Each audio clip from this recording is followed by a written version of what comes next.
Hey guys, Greg here. So this week, not a lot of stories. I spent almost all of this week in Halifax. I was born in Halifax, well, Bedford, right outside of Halifax. I have some old friends there and an aunt and uncle, so lots of this week was just spent visiting with people. But being there, I did manage to do some of the cool stuff in Halifax. Went to Peggy's Cove, another awesome place with way too many tourists, but very beautiful nonetheless. Went down to Lunenburg, another cool town nearby, and I saw the Blue Notes too. I always thought it was really cool that Nova Scotia is the only province with their own coin.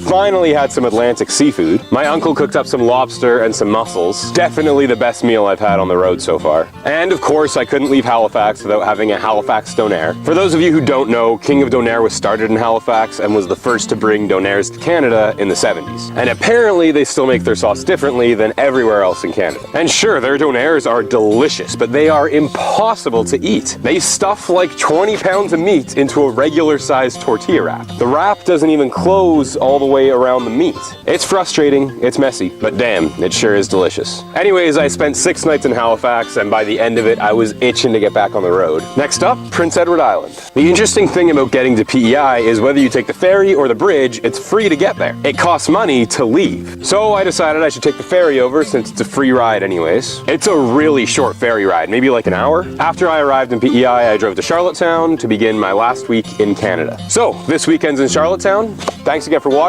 Like, comment, subscribe, and as always, I will see you same time, different place next week.